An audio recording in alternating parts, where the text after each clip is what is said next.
الحمد لله نحمده ونصلي على رسوله الكريم أما بعد فقد قال الله تعالى في محكم التنزيل فأعوذ بالله من الشيطان الرجيم بسم الله الرحمن الرحيم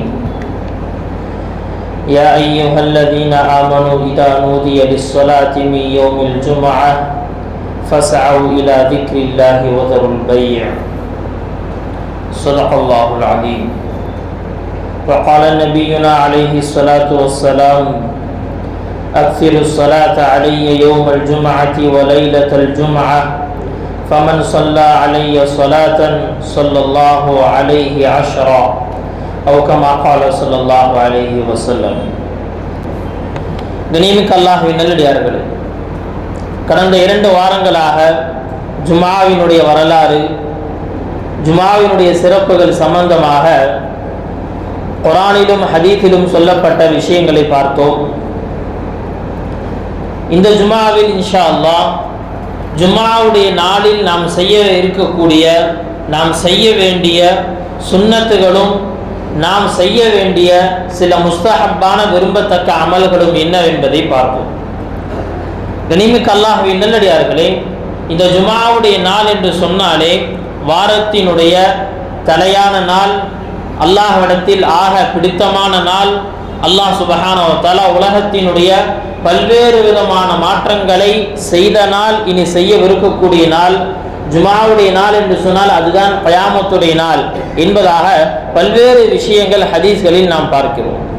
இந்த ஜும்ஆவுடைய நாள் என்று வந்துவிட்டால் நாம் கடைபிடிக்க வேண்டிய சில முக்கியமான சுன்னத்துகள் இருக்கிறது. அதில் குறிப்பாக ஜும்ஆவுடைய அந்த ஃபஜ்ருடைய தொழுகையை நாம் இமாம் ஜமாஅத்தோடு மஸ்ஜிதில் நிறைவேற்றுவது.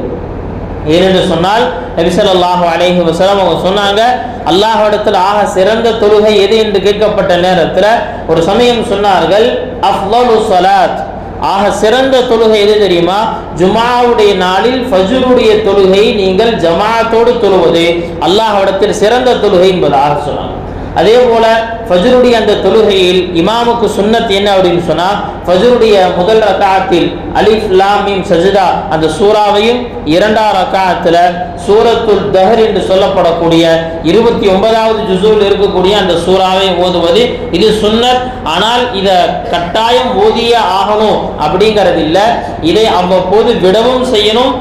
அந்த சூறாக்களை விட்டு ஓதுவது அதுவும் என்ன செய்யப்பட்டிருக்குன்னா நமக்கு மார்க்க அறிஞர்களால் வழிகாட்டுதல் செய்யப்பட்டிருக்கு.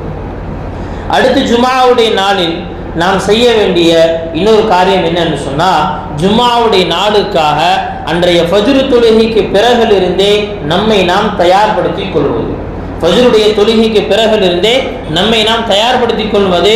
எனவே தான் சொல்லுவாங்க, அந்த ஜும்ஆவுடைய நாளில் ஃபஜ்ர் தொழுகைக்கு பிறகே ஒரு முஸ்லீம் என்ன செய்யணும் சொன்னா, ஜும்ஆவுடைய தொழுகைக்காக குளித்து தயாராகிவிட வேண்டும். ஜும்ஆவுடைய நாளில் குளிப்பது இதுவும் சுன்னத்தாக ஆக்கப்பட்டிருக்கு. ஹதீஸில் இந்த அளவுக்கு சொல்லப்படுது, யார் ஜும்ஆவுடைய நாளில் குளிக்கிறாரோ அந்த குளிப்பு எப்படி இருக்கணும்னு சொன்னா, கஸ்லுல் ஜனாபா, குளிப்பு கடமையானவர் எப்படி குளிக்கிறாரோ அந்த மாதிரி குளிக்கணும். அப்படின்னா என்ன இருக்குங்க, உச்சந்தலை முதல் உள்ளங்கால் வரைக்கும் என்ன செய்யணும், முழுக்க என்ன செய்யணும்னு சொன்னா அவர் குளிக்கணும். அதாவது இந்த குளிப்பு என்ன கிடையாதுன்னு சொன்னா ஃபர்து கிடையாது, வாஜிபு கிடையாது. இந்த குளிப்பு சுன்னத்தான ஒரு அமல். இதை ஒருத்தர் விட்டுட்டாரே அவருடைய ஜும்ஆ கூடாது அப்படிங்கிறது கிடையாது. ஆனால் ஜும்ஆவுடைய நாளுக்காக நாம் கொடுக்க வேண்டிய முக்கியத்துவம், நபி அவர்கள் ஹதீஸில் இதற்காக சொல்லி இருக்கக்கூடிய நன்மைகள் அப்படின்னு பார்க்கும் பொழுது நபி அவர்கள் இப்படி சொன்னாங்க, மனி உத்தஸல யௌமல் ஜும்ஆத்தி குஸ்லல் ஜனாபா, ஜனாபத்துடைய குளிப்பு எப்படி குளிக்கிறாரோ, குளிப்பு கடமையானவர் தன்னுடைய குளிப்பை எப்படி நிறைவேற்றுறாரோ அந்த மாதிரி என்ன செய்யறாருன்னா உச்சந்தலை முதல் உள்ளங்கால் வரைக்கும் என்ன செய்யறாரு, நல்ல தெளிவா குளிச்சார். அப்படி குளித்தால் அவருக்கு என்னங்க நன்மை, அவருடைய ஒவ்வொரு முடியின் வேறு பகுதியிலிருந்தும் பாவங்கள் நீங்கிவிடும். அவருடைய ஒவ்வொரு முடியில் இருக்கக்கூடிய வேறு பகுதியிலிருந்து பாவங்கள் நீங்கிவிடும் என்பதாக நபி ஸல்லல்லாஹு அலைஹி வஸல்லம் அவங்க சொன்னாங்க.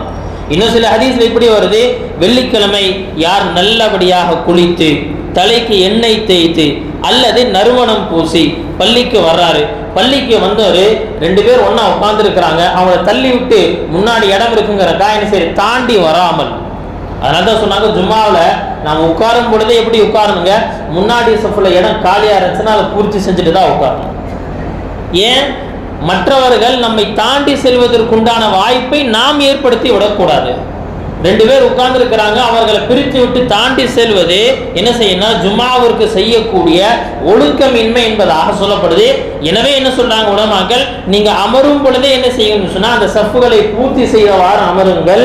அதனால என்ன ஆகும், மற்றவர்கள் அந்த தவறை செய்வதற்கு நீங்கள் காரணமாக ஆக மாட்டீர்கள். உங்களுக்கு முன்னாடி இடம் இருக்கு நல்லா தெரியுது, ஆனா என்ன செய்யறோம் சொன்னா அப்படியே உட்கார்ந்து இருக்கிறோம் அப்படின்னு சொன்னா என்ன செய்யறோம், நாம் அந்த தவறை செய்கிறோம், பிறர் தவறு செய்வதற்கு நாம் காரணமாயிரும். எனவே சொன்னாங்க யார் இந்த மாதிரியும் செய்யாம 2 பேர்த்தை பிரிச்சு விட்டு தாண்டி வராம, மக்களுடைய கழுத்தை தாண்டி வராமல் என்ன செய்யறாரு, வந்து ஜும்மாவுடைய தொழுகைக்கு முன்பாக நஃபிலான வணக்கங்களில் ஈடுபடுகிறார்.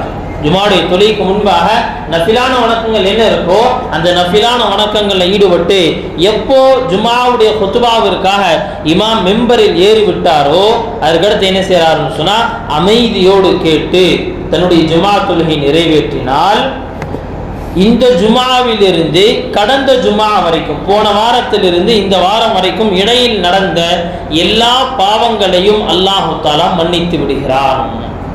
ஜும்மாவுடைய அந்த நாள் செய்த இந்த சின்ன சின்ன அமல் இருக்கே என்ன ஆகுது, நம்முடைய ஒரு வார காலத்தினுடைய பாவங்கள் மன்னிக்கப்பட காரணமாகுது.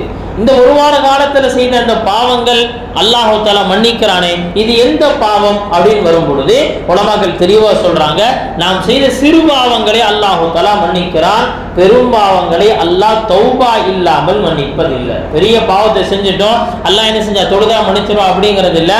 மாறாக பெரிய பாவங்கள் பெரும் பாவத்தை ஒரு முஸ்லிம் செய்து விட்டால் அவருடைய உள்ளத்திற்குள் வருந்தி அல்லாஹ்விடத்துல தௌபா செய்யாத வரைக்கும் அல்லாஹ் அவரை மன்னிப்பதில்லை.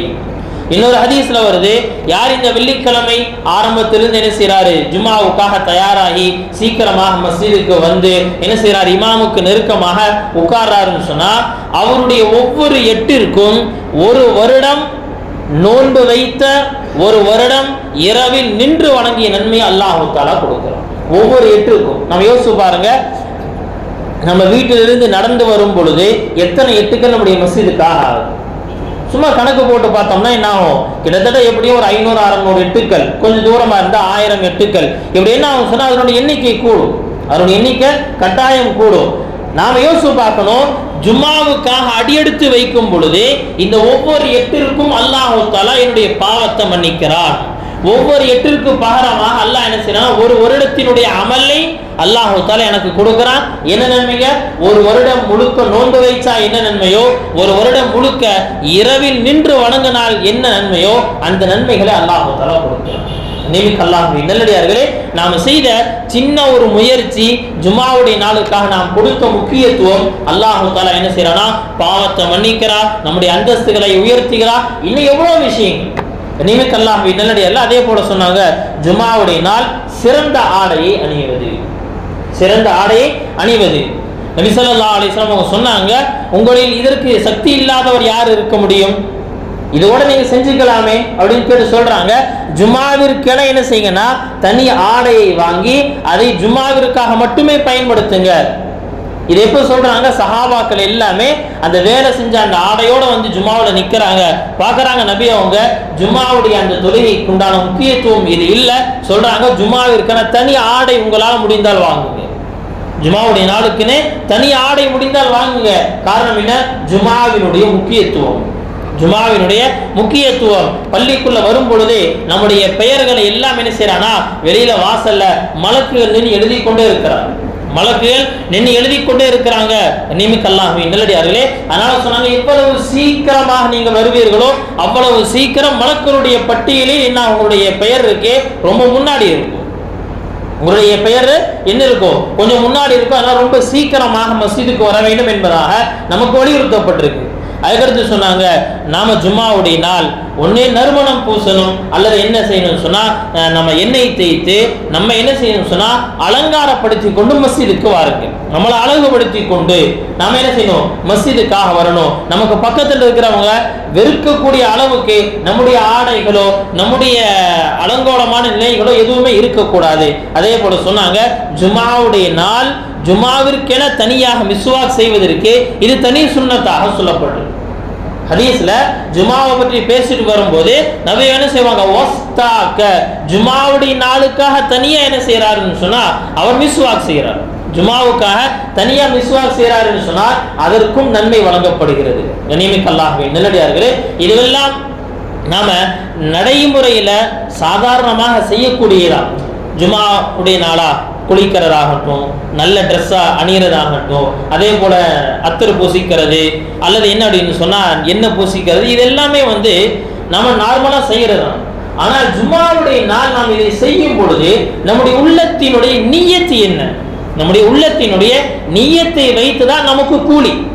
ஒருத்தர் என்ன செய்யறாரு, மஸ்ஜிதுக்கு வர்றாரு, என்ன செய்யறாரு, தக்பீர் கட்டி நிற்கிறாரு, குனிறாரு, நிமிர்றாரு, என்னங்க பரவாயில்ல கரெக்டா தொழுதுட்டு இருக்கிறீங்களே, என்னங்க ரொம்ப பேணுதலான முறை நீங்க தொழுதுட்டு இருக்கீங்க, எந்த தொழுகையும் மிஸ் பண்றது இல்ல அப்படிங்கிற அவர் என்ன சொல்றாரு, இல்லைங்க ஒரு டாக்டர் யூடியூப்ல ஒரு வீடியோ பார்த்தேன், அவர் சொன்னாரு தொழுகையே ஒரு பெரிய உடற்பயிற்சி தான், எக்ஸசைஸ் தான் அப்படின்னு சொன்னாரு, தொழுகையை விட ஒரு பெரிய யோகா எதுவுமே தேவையில்லை இப்படி எல்லாம் சொல்லி இருக்கிறாங்க. அப்ப அந்த தொழுகையை நம்ம தொழுதுட்டா உடற்பயிற்சி கிடைச்சிருமே, உடலுக்கு ஆரோக்கியம் கிடைச்சிருமே. இந்த எண்ணத்தோடு ஒருத்தர் தொழுதால் அவருடைய தொழுகை நிறைவேறுமா? அவருக்கு அல்லாஹ் உதவி கிடைக்குமா? எதுவுமே செய்யல, தொழுகை அல்லாஹுடைய கட்டளை, அதை நிறைவேற்றதுக்காக நான் வந்திருக்கிறேன். ஒழு செய்கிறார், மஸ்ஜிதுல தொழுகிறார், தொழுது விட்டு இவர் கையேந்தினால் அல்லாஹு தஆலா தருவார். ஏனென்று சொன்னால் இவர் தொழுதது அல்லாஹுடைய கடமையை நிறைவேற்றுவதற்காக, அல்லாஹ்வுடைய கடமை நிறைவேற்றுவதற்கு. ஒண்ணுமில்ல, உள்ள வரும் பொழுது என்னுடைய நியத்து என்ன, நான் எதற்காக இதை செய்கிறேன், நான் தொழுகிறது எதற்காக, அல்லாஹுக்காகவா இல்லது என்னுடைய உடல் ஆரோக்கியத்திற்காகவா? அல்லாஹுக்காக தொழுதால் நன்மையும் கிடைச்சிருச்சு, உடல் ஆரோக்கியமும் கிடைச்சிருச்சு. உடல் ஆரோக்கியம், பாலுக்காக மாட்டை வாங்க முடியும், சாணிக்காக மாட்டை வாங்கணும். நீயத்து என்னங்க, சாணி வேணுங்க எனக்கு நிறைய அப்படிங்கிறதுக்காக இவர் மாடு வாங்கினார் அப்படின்னா இவருடைய நீயத்தின் மீது எல்லாருமே குறை சொல்வார்கள். இதே போலதான் என்ன அப்படின்னு சொன்னா, நாம் எந்த இபாதத்துகள் செய்வதாக இருந்தாலும் நார்மலா என்ன செய்யறோம், வெள்ளிக்கிழமை குளிக்கிறோம், குளிக்கும் பொழுது நீயத்தோட குளிக்கணும். நான் என்ன செய்யறேன், இன்னைக்கு ஜும்மாவுடைய நாளுக்காக நான் தயாராகிறேன், நல்ல ஆடை அணிகிற, ஜும்மாவுடைய தொழுகைக்காக என்ன செய்யறேன், ஆடை அணிகிறேன், அத்தர் பூசுறேன், அத்தர் பூசும் பொழுது நீயத்து ஜும்மாவுடைய தொழுகைக்காக நான் தயாராகி போறேன், நடந்து போறேன், வாகனத்துல ஏறுறேன், உள்ளத்துல நீயத்து என்னுடைய ஒவ்வொரு எட்டிற்கும் அல்லாஹ் தஆலா நன்மையை தரப்போறா. இந்த எண்ணம் நமக்குள்ள வந்துருச்சுன்னு சொன்னா நம்ம நார்மலாக செய்யக்கூடிய, வளமையாக செய்யக்கூடிய அந்த சின்ன சின்ன அமல்களுக்கு அல்லாஹ் தஆலா பெருங்கூலிகளை வைத்திருக்கிறார், பெரிய நன்மைகளை அல்லாஹ் தஆலா வாரி வழங்குவார். அதற்கடுத்து சொன்னாங்க, ஜுமாவுடைய நாள் என்று சொன்னால் நபி ஸல்லல்லாஹு அலைஹி வஸல்லம் அவர்களின் மீது மிக அதிகமாக ஸலவாத்தை சொல்லுங்க, மிக அதிகமாக ஸலவாத்தை சொல்லுங்க. எந்த அளவுக்கு சொல்லப்படுதுன்னு சொன்னா நபி ஒரு ஹதீஸ் சொல்றாங்க, அக்ஸிரு அஸ்ஸலாத அலை யௌமல் ஜும்ஆத்தி வ லைலத்துல் ஜும்ஆ, ஜுமாவுடைய இரவிலும் ஜுமாவுடைய பகலிலும். ஜுமாவுடைய இரவு அப்படிங்கிறது கழிந்த இரவு, அதாவது வியாழக்கிழமை நைட்டு அப்படின்னு நம்ம சொல்றோமே, அதுதான் ஜுமாவுடைய இரவு. ஜுமாவுடைய இரவிலும் ஜுமாவுடைய பகலிலும் என் மீது மிக அதிகமாக நீங்கள் ஸலவாத்தை சொல்லுங்கள். மன் ஸல்லா அலைய ஸலாத்தன் ஸல்லல்லாஹு அலைஹி அஷ்ரன், என் மீது யாராவது ஒரே ஒரு தடவை ஸலவாத்து சொல்றார், நபி அவங்க மேல ஸல்லல்லாஹு அலா முஹம்மத் ஸல்லல்லாஹு அலைஹி வஸல்லம் சொல்லுங்க எல்லாம் ஒரு தடவை, ஸல்லல்லாஹு அலா முஹம்மத் ஸல்லல்லாஹு அலைஹி வஸல்லம் ஒரு தடவை சொல்றார். நபி அவங்க சொன்னாங்க, அல்லாஹ் தஆலா அவர் மீது 10 முறை தன்னுடைய ரஹ்மத்தை இறக்குகிறார். ஒரு தடவை சொன்னதுக்கு 10 தடவை அல்லாஹ்வுடைய ரஹ்மத் இறங்குது அப்படின்னா பாருங்க, ஸலவாத்திற்கு உண்டான நன்மை அப்படிங்கிறது கொஞ்ச நஞ்சம் இல்லை. ஸலவாத்திற்கு உண்டான நன்மைங்கிறது கொஞ்ச நஞ்சம் அல்ல, எத்தனையோ நன்மைகள் சொல்லப்பட்டிருக்கு. வாழ்க்கையினுடைய பல்வேறு பிரச்சனைகளுக்கு ஸலவாத் ஓதுவது தீர்வாக அமைந்திருக்கிறது. மனதில் இருக்கக்கூடிய அந்த ரணங்கள், மனதில் இருக்கக்கூடிய கவலைகள், துக்கங்கள் போக்குவதற்கு, வாழ்க்கையில் ஒரு பிரச்சனை வந்துருச்சு, ஸலவாத் அதிகமா நீங்க ஓத ஆரம்பிச்சிருங்க. நீமிக்க அல்லாஹ்வின் நல்லடியார்களே, இதன் மூலமாக வாழ்க்கையில் பெரிய பிரயோஜனங்களை, வாழ்க்கையில் பெரிய பரக்கத்துகளை நாம் பார்க்க முடியும். அது குறிப்பா நபி அவங்க சொன்னாங்க, வெள்ளிக்கிழமை நாள் வந்து விட்டால் மிக அதிகமாக என் மீது ஸலவாத் சொல்லுங்க. என்ன காரணம் சொன்னாங்க நபி ஸல்லல்லாஹு அலைஹி வஸல்லம், சய்யிதுல் அனாம், இந்த உலகத்துல அல்லாஹ்வின் படைப்புகள் என்னென்ன இருக்கோ எல்லாத்துக்கும் தலைவர் யாருங்க, நபி ஸல்லல்லாஹு அலைஹி வஸல்லம். அதே போல இந்த ஜுமாவுடைய நாள் சய்யிதுல் ஐயாம், எல்லா நாட்களுடைய தலைமையான நாள் அப்படின்னா இது ஜும்ஆவுடைய நாள். சொன்னாங்க, தலைமையான நாளில் உங்களுடைய தலைவரை நினைவு கூறுங்கள். அல்லாஹ் என்ன செய்யும், இந்த நாள்ல நபி ஸல்லல்லாஹு அலைஹி வஸல்லம் அவர்களை நாம நினைவு கூர்ந்து அவர்கள் மீது அதிகமாக ஸலவாத்து சொல்லணும். அதுக்கடுத்து ஜும்ஆவுடைய இன்னொரு சுன்னத் என்ன அப்படின்னு சொன்னா, சூரத்துல் கஹ்ஃபை ஓதுவது. ஜும்ஆவுடைய நாள் சூரத்துல் கஹ்ஃப். இனிமிக்க அல்லாஹ்வின் நல்லடியார்களே, கிட்டத்தட்ட அரை ஜுஸு பக்கம் இருக்கக்கூடிய, ஒரு 10, 12, 13 பக்கம் இருக்கக்கூடிய இந்த சூரா நம்முடைய இது யார் ஓதுறாங்களோ அவர்களுக்கு பெரிய நன்மைகளை கொடுக்குது. அப்படிங்கறது எல்லாத்தையும் தாண்டி பல்வேறு விதமான குழப்பங்களில் இருந்து மக்களை அது பாதுகாக்கிறது. நபி ஸல்லல்லாஹு அலைஹி வஸல்லம் அவங்க சொன்னாங்க, யார் ஜும்ஆவுடைய நாளில் சூரத்துல் கஹ்ஃபை ஓதுகிறாரோ அடுத்த ஜும்ஆ வரைக்கும் ஒரு கால் தஜ்ஜால் வெளியே வந்துட்டால், தஜ்ஜால் வந்து விட்டால் அவனுடைய குழப்பத்தில் இவர் சிக்க மாட்டார். இன்னொரு ஹதீஸ்ல வருது, யார் ஜும்ஆவுடைய அன்னைக்கு சூரத்துல் கஹ்ஃபை ஓதுகிறாரோ அவருடைய கால் முதல் வானம் வரைக்கும் அல்லாஹ் சுப்ஹானஹு வ தஆலா ஒளியால் நிரப்புகிறார். எல்லாம் ஒளிமயமாக ஆயிரும். நாளைக்கு கியாமத்துடைய நாளில் அந்த ஒளியை வைத்து என்ன செய்வார்னா அவர் நடந்து செல்வார். கியாமத்துடைய நாள்ல மூமின்களுக்கு மட்டும்தான் ஒளி இருக்கும், காஃபிர்களுக்கு ஒளி இருக்காது. அப்படிங்கிற முனாஃபிகின்களுக்கே ஒளி இருக்காது. தங்களை உலகத்துல முஸ்லீம்களாக அடையாளப்படுத்தி கொண்டு உள்ளத்துல நயவஞ்சகத்தனத்தை வைத்து குரோதங்களை வைத்து என்ன செய்யறாங்க, யார் வாழ்ந்துட்டு இருக்கிறாங்களோ, தன்னுடைய உள்ளத்துக்குள்ள இஸ்லாத்தின் மீது அன்பு இல்லாமல் வாழ்ந்து கொண்டிருக்கிறாங்களோ, முஸ்லீம் அப்படிங்கறதுல எந்த விதமான ஒரு பிரியமோ ஒரு மகிழ்ச்சியோ ஒரு சந்தோஷமோ இல்லாம வாழ்ந்து கொண்டிருக்கிறாங்களோ, இஸ்லாத்தை யார் போஜாக சுமையாக நினைத்து வாழ்ந்து கொண்டிருக்கிறார்களோ அந்த முனாஃபிகின்களுக்கு நாளைக்கு கியாமத்துடைய நாள்ல எந்த ஒளியும் இருக்காது. அல்லாஹ் தஆலா குர்ஆன்ல என்ன செய்றானா, அந்த மூமின்களும் முனாஃபிகின்களும் பேசக்கூடிய அந்த பேச்சுவார்த்தை கியாமத்துடைய நாள்ல எப்படி இருக்கும் என்ன செய்ய அல்லாஹ் படம் பிடிச்சு காட்டுகிறான். யௌம தரல் முஃமினீன் யஸ்ஆ நூருஹும் பைன ஐதீஹிம் வ பிஐமானிஹிம். மூமின்கள் எப்படி நடந்து போவாங்க தெரியுமா, அவர்களை சுற்றி ஒளியால் இருக்கும், ஒளி நிறைஞ்சு கிடக்கும். முனாஃபிகின்கள் அவங்கள பார்த்து சொல்லுவாங்களா, எப்ப கொஞ்சம் நில்லுப்பா, நகதபிஸ் மின் நூரிக்கும், உங்களுடைய அந்த ஒளியில நாங்களும் கொஞ்சம் என்ன செய்யறோம், கடன் வாங்கிக்கிறோம். இது எப்படின்னா, நைட் நேரம் டிராவல் பண்ணிட்டு இருந்தாங்க, 2 வீலர்ல போயிட்டு இருந்தோம். திடீர்னு என்னாச்சுன்னு சொன்னா நம்மளுடைய விளக்கு அணைஞ்சிருச்சு, நம்முடைய லைட்டு ஆஃப் ஆயிருச்சு. திடீர்னு யதார்த்தம் என்ன ஆகுதுன்னு சொன்னா, ஒரு கார் வந்துச்சு. இப்ப என்ன செய்யணும்னு சொன்னா, அந்த கார் தரக்கூடிய அந்த வெளிச்சத்திலேயே பயணிச்சு போயிடலாம் அப்படின்னு நினைச்சு வேகமாவே போகும். சில சமயத்துல என்ன ஆகும், கார் நம்மளை ஓவர்டேக் பண்ணிட்டு போயிடுவான். அதுக்கப்புறம் என்னன்னா அடுத்த கார் வர்ற வரைக்கும் என்ன செய்வோம், அப்படியே என்ன செய்வோம், நிரண்டிக்கிட்டே போவோமே. இது மாதிரி அந்த முனாஃபிகின்கள் சொல்றாங்க, எப்பா கொஞ்சம் நில்லுங்க, என்ன செய்யற, உங்களுடைய ஒளியை வச்சு அதை பார்த்தே நானும் நடந்துக்கிறேன் அப்படின்னு சொன்ன நேரத்துல அப்படி பின்னாடி திரும்பி போங்க, வேற எங்காவது ஒளி கிடைக்கும், அங்க போய் எடுத்துட்டு வாங்க. இனிமே கல்லாஹ்வின் நல்லடியார்களே, அப்ப என்னடின்னா கியாமத்துடைய நாளில் ஒளி கிடைப்பதற்கு சூரத்துல் கஹ்ஃப் காரணமாக அமையுது. நபி ஸல்லல்லாஹு அலைஹி வஸல்லம் சொன்னாங்க, எல்லா நபியும் தன்னுடைய உம்மத்திற்கு தஜ்ஜால் வரப்போறான், எச்சரிக்கையா இருந்துக்கோங்க சொன்னாங்க. யாருடைய காலத்திலும் அந்த தஜ்ஜால் வரவில்லை, என்னுடைய உம்மத்துடைய காலத்தில் சத்தியமாக வருவான். தஜ்ஜால் அப்படிங்கிறது அவனுடைய வேலை என்னங்க, நம்மளுடைய ஈமானை குறிவைக்கக்கூடிய வேலை வேறு எதுவும் கிடையாது. நம்முடைய ஈமான பறிக்கணும், நம்முடைய ஈமான் பிடுங்கப்படணும், இதுதான் அவனுடைய நோக்கம். அதனால என்ன செய்யப்படுது, ஹதீஸ்ல சொல்லப்படுது, தஜ்ஜால் வந்து விட்டால் பசியிலையும் பட்டினியிலும் வாழக்கூடிய நபர்களிடத்துல இப்படி கேட்கப்படுமா, தஜ்ஜாலை நீ ஏத்துக்கிறேன்னு சொன்னா உனக்கு எல்லாமே கிடைச்சிரும், ஏத்துக்கிறேன்னு சொன்னா எதுவுமே கிடைக்காது. தஜ்ஜாலை ஏற்றுக்கொண்டவர்களுக்கு அவன் செழிப்பை வழங்குவான், தஜ்ஜாலை ஏற்றுக்கொள்ளாதவர்களுக்கு என்ன செய்வானா அவன் மேலும் வறுமை ஏற்படுத்தி செல்வான். தஜ்ஜாலுக்காக இந்த உலகத்துல ஈமான்தாரிகளுக்காக வரக்கூடிய சோதனை. நபியவங்க சொன்னாங்க, தஜ்ஜால் வரும்பொழுது அவனுடைய வலதுபுறத்துல சொர்க்கம், அவனுடைய இடதுபுறத்துல நரகம் இருக்கும். சொன்னாங்க, நீங்கள் அவனுடைய நரகத்தில் குதித்து விடுங்கள். ஏனென்று சொன்னால் வெளிரங்கத்தில் நரகமாக தெரிவது அந்தரங்கத்தில் சொர்க்கம், வெளிரங்கத்தில் சொர்க்கமாக தெரிவது அந்தரங்கத்தில் நரகம். இது தெரியாது. மூமின்களுக்கு மட்டும்தான் அந்த பார்வை அல்லாஹ் தஆலா கொடுப்பார். ஈமானை பறிக்கக்கூடிய எல்லாமே தஜ்ஜால்கள் தான். தஜ்ஜால் வருவதற்கு முன்பாக உலகத்துல ஈமானை பறிப்பதற்குண்டான என்னென்ன விஷயங்கள் நடக்குதோ இது எல்லாமே குட்டி தஜ்ஜால்கள். நபி அவங்க சொன்னாங்க, தஜ்ஜால் வருவதற்கு முன்பாக இந்த உலகத்துல என்ன செய்வாங்கன்னா நிறைய பொய்யர்கள் தோன்றுவார்கள். அவங்க எல்லாம் என்ன செய்வாங்கன்னு சொன்னா நல்லது செய்வதை போல உங்களுக்கு காட்டி என்ன செய்வாங்கன்னு சொன்னா உங்களை நரகத்தினுடைய பாதைக்கு இழுத்து சென்று விடுவார்கள். எனவே எச்சரிக்கையாக இருங்கள்.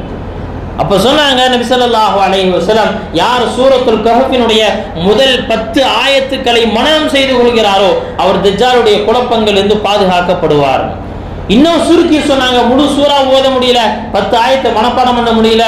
மன் கரஅ ஸலாஸ ஆயத்தின் மின் சூரத்தில் கஹ்ஃப், சூரத்துல் கஹ்ஃபினுடைய முதல் 3 ஆயத்துக்களை யார் ஓதுறாங்களோ உஸிம மின் ஃபித்னதி தஜ்ஜால், தஜ்ஜாலுடைய ஃபித்னாவிலிருந்து அவர்கள் பாதுகாக்கப்படுவார்கள். நியமித்த அல்லாஹ்வின் நல்லடியார்களே, நபி அவங்க சொன்னாங்க, ஜும்ஆவுடைய நாளில் இந்த நீங்க என்ன செய்யுங்க, இதே சரியான முறையில் பின்பற்றிட்டு வாங்க. இது ஜும்ஆவினுடைய சுன்னத்துகள். அடுத்து சொன்னாங்க, ஜும்ஆவினுடைய இன்னொரு சுன்னத் என்ன அப்படின்னா ஹுதுபாவை கவனமாக கேட்பது. ஹுதுபானா என்னங்க, மெம்பர்ல ஏறி நின்று இமாம் ஓதுறாரே அந்த ஹுதுபாவை கவனத்தோடு கேட்பது. யார் இந்த ஹுதுபாவை கவனத்தோடு கேட்கிறார்களோ, கனிமிக்க அல்லாஹ்வின் நல்லடியார்களே, வெறும் கவனத்தோட கேட்கறது அப்படின்னு சொன்னா தலையை குனிஞ்சு உட்கார்றதுல சொன்னாங்க. ஹுத்துபா ஓதும் பொழுது நீங்க என்ன செய்யணும்னு சொன்னா அந்த ஹுத்துபா ஓதக்கூடிய ஹதீப் இமாமினுடைய முகத்தை பார்க்கணும், இமாமினுடைய முகத்தையும் பார்த்து அமரணும். இந்த ஹுத்துபா அப்படிங்கிறது 2 ரக்காத்துக்கு சமங்க. லுஹருடைய நேரத்துல தான் நாம தொழுகிறோம்.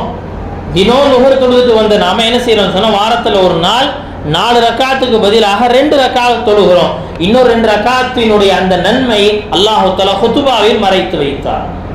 யார் அந்த ஹுதுபாவை சரியான முறையில் கேட்டு ஜும்ஆவுடைய அந்த 2 ரக்காத்தையும் தொழுகிறாரோ அவர் ஜும்ஆவினுடைய முழுமையான நன்மையை பெற்றுக்கொள்கிறார், முழுமையான நன்மையை பெற்றுக்கொள்கிறார்.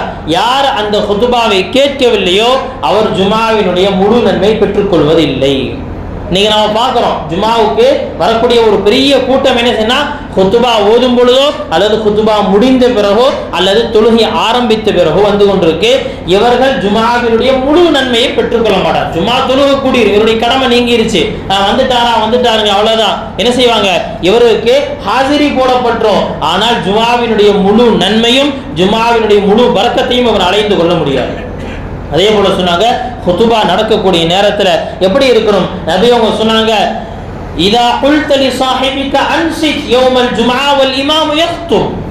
இமாம் ஹுத்பா ஓதிட்டு இருக்கும்போது பக்கத்துல ஒருத்தர் பேசிட்டு இருக்கிறாரு, பேசாதப்பா அமைதியாரு என்று சொன்னாலே ஃபக்கத் லகவுத, நீ என்ன செஞ்சிட்ட, வீணான ஒரு காரியத்தை செய்து விட்டாய்.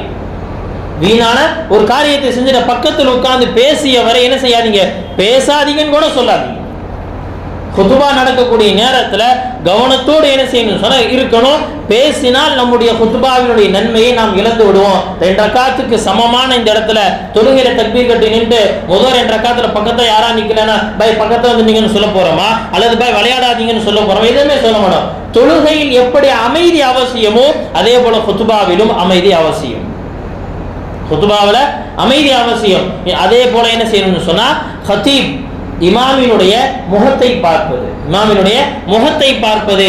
ஹஜ்ரத் அப்துல்லாஹ் இப்னு மஸ்ஊத் ரலியல்லாஹு அன்ஹு அவங்க சொல்லுவாங்க, கான ரசூலுல்லாஹி ஸல்லல்லாஹு அலைஹி வஸல்லம் இதஸ்தவா அலல் மிம்பர், நபி அவர்கள் மிம்பர்ல ஏறி ஹுதுபாவுக்காக நின்னுட்டாங்கன்னு சொன்னா இஸ்தக்பல்னாஹு பிவுஜூஹினா, நாங்கள் நபி அவர்களை எப்படி பார்ப்போம்னு சொன்னா எங்களுடைய முகங்களால நபி அவர்களை முன்னோக்குவோம்.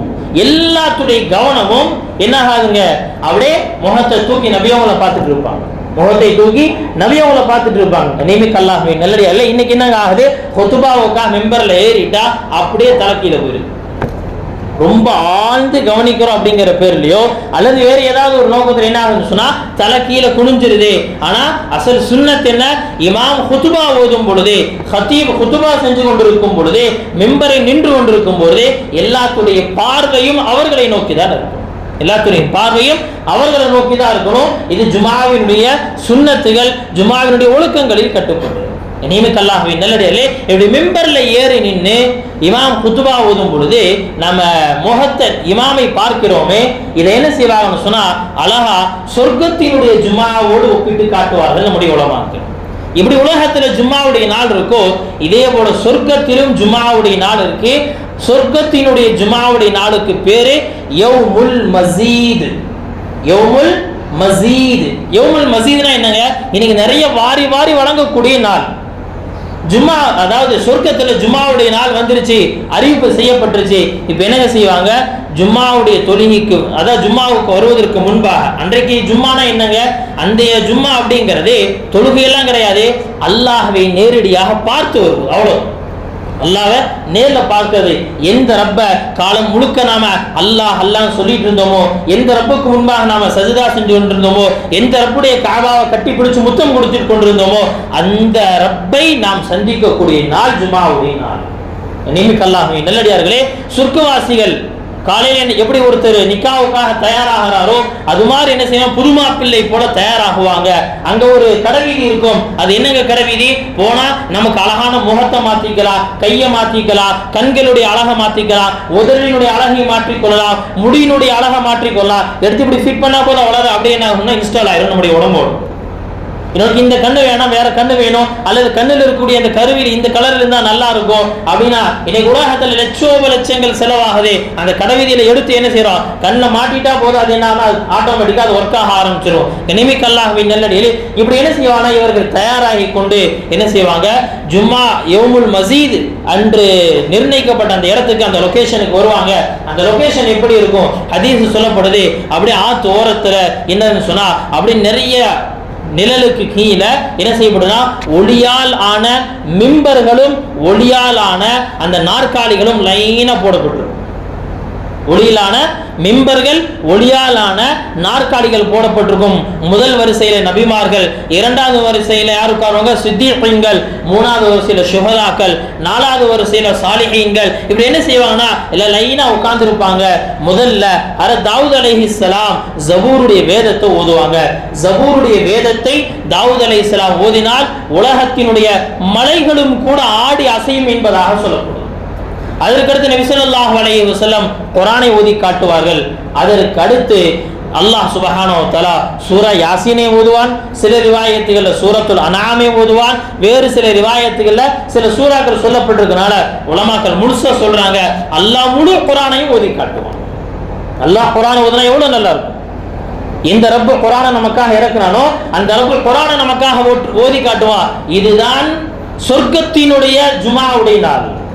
இதை முடிச்சுட்டு என்ன செய்வானா, அங்கிருந்து அதற்கடுத்து அல்லாஹ் சுப்ஹானஹு வ தஆலா என்ன செய்வானா, தன்னை அப்படியே சொர்க்கவாசிகளுக்கு காட்டுவான். தன்னை சொர்க்கவாசிகளுக்கு காட்டுவான். சொர்க்கத்துல சில நபர்கள் காலையும் மாலையும் அல்லாஹ்வை சந்திப்பார்கள். சில நபர்கள் வாரம் ஒரு முறை சந்திப்பார்களாம், நேரடியாக பார்ப்பார்கள். அல்லாஹ் சுப்ஹானஹு வ தஆலா அந்த பாக்கியத்தை நம் அனைவருக்கும் தந்தருள்வானாக.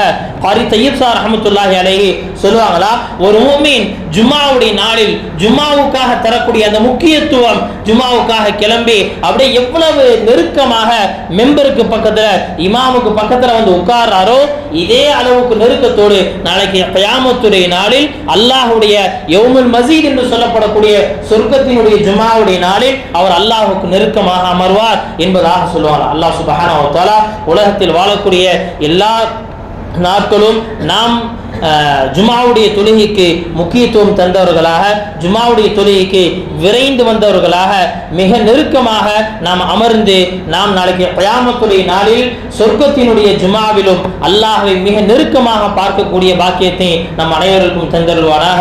வ ஆகிரு தஅவானா அல்ஹம்துலில்லாஹி ரப்பில் ஆலமீன்.